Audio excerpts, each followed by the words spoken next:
છું રાજેશ બુદ્ધવતી અને આપ જોઈ રહ્યા છો ધ પ્રેસ ઓપિનિયન.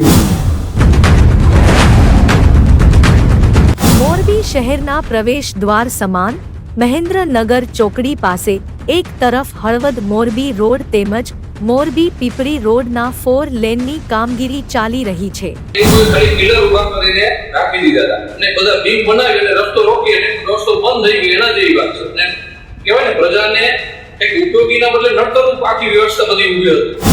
તો બીજી તરફ ચોકડી પર ઓવરબ્રિજની કામગીરી પણ જેના કારણે છેલ્લા 1 વર્ષ કરતાં પણ વધારે સમયથી આ વિસ્તારમાં દુકાન ધરાવતા દુકાનદારોની હાલત કફોડી બની છે.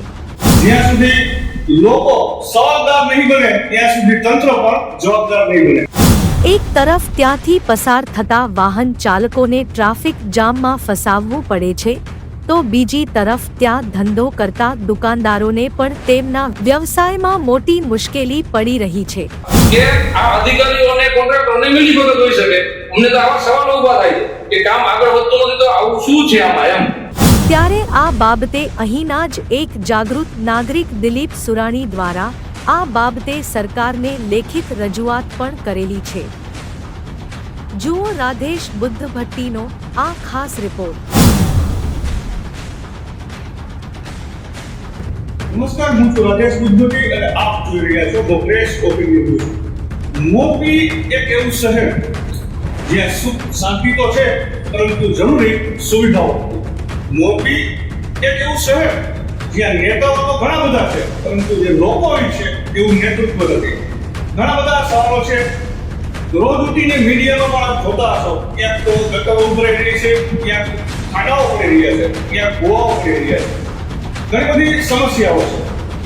પરંતુ અમારો એક સવાલ છે, શું ખરેખર આ ગટરો ઉભરાતી એક સમસ્યા છે? ખાડાઓ પડી જાય છે, શું આ એક સમસ્યા છે? આ ઘણી બધી જે સમસ્યાઓ છે તેનો જવાબ આવે છે ના. કારણ કે જ્યાં સુધી લોકો જવાબદાર નહીં બને ત્યાં સુધી તંત્ર પણ જવાબદાર નહીં બને. મોરબીના મહેન્દ્રનગર રોડ પર મારી બાજુની સ્ક્રીનમાં જે આપ વિઝ્યુઅલ જોઈ રહ્યા છો, મહેન્દ્રનગર રોડ ચોકડી પર આવેલા ઓવરબ્રિજના આ દ્રશ્યો છે. છેલ્લા ઘણા સમયથી આ ઓવરબ્રિજને મંજૂરી મળી ગઈ છે, બજેટ પાસ થઈ ગયું છે, પરંતુ ઘણા સમયથી હજી કામગીરી બંધ છે. ત્યારે અહીંના એક સ્થાનિક જાગૃત નાગરિક એવા દિલીપભાઈ સુરાણીએ આ બાબતે સરકારને પણ રજૂઆત કરેલી છે. તો આવો તેમની સાથે સીધી વાતચીત કરીએ કે શું તેમની રજૂઆત છે અને તેઓ આ બાબતને કઈ રીતે જુએ. દિલીપભાઈ, સ્વાગત છે પ્રેસ ઓપિનિયનમાં. આજે ઘણા સમયથી આ ઓવરબ્રિજ જે છે કામગીરી બંધ હાલતમાં છે. આપના દ્વારા પણ રજૂઆત કરવામાં આવે છે. આપ કઈ રીતે જુઓ છો અને શું કહેવા માંગો છો? આ રોડ જે રોડ ઉપર બ્રિજ બને લગભગ 1.5 વર્ષથી આ કામ ચાલુ કર્યું. બરાબર. હવે ચાલુ કર્યા પછી એની પ્રોગ્રેસ જે થવી જોઈએ, મતલબ 1.5 વર્ષમાં તો કામ લગભગ બ્રિજનું પૂરું થઈ જવું. બરાબર. પણ કોઈ પણ કારણોસર એ કામ આગળ વધ્યું નહીં અને એ લોકોએ ખાલી પિલર ઉભા કરીને રાખી દીધા હતા અને બધા બીમ બનાવી અને રસ્તો રોકી અને રસ્તો બંધ થઈ ગયો એના જેવી વાત છે. ને કહેવાય ને પ્રજાને એક ઉપયોગીના બદલે નડતરરૂપ આખી વ્યવસ્થા બધી ઊભી હતી. એટલે અમે ફેબ્રુઆરીમાં મીડિયા કર્મીઓને રજૂઆત કરી અને એ લોકોએ મીડિયામાં પણ એ લોકોએ ઉજાગર કરી આવ્યા અને પછી આ અમે સીએમ ઓફિસ સુધી પણ આ રજૂઆત પહોંચાડી. બરાબર.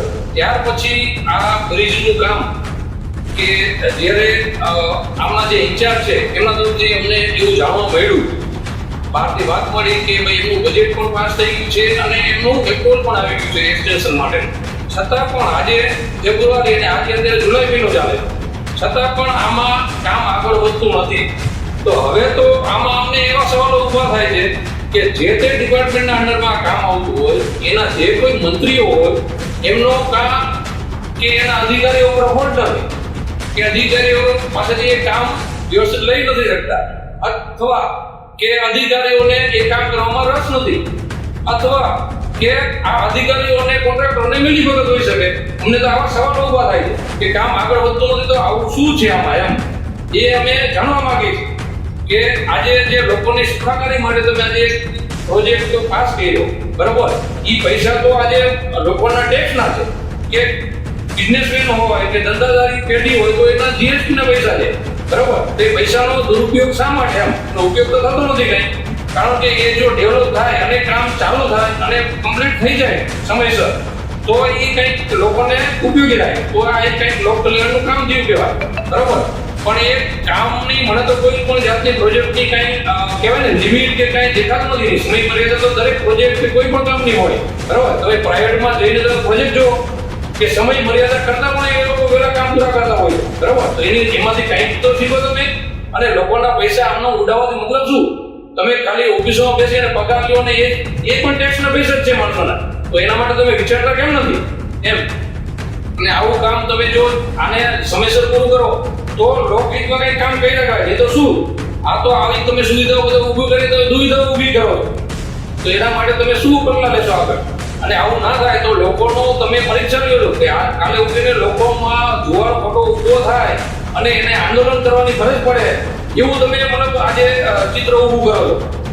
આવું શું કામ એમ? એ અમારો પ્રજાનો સવાલ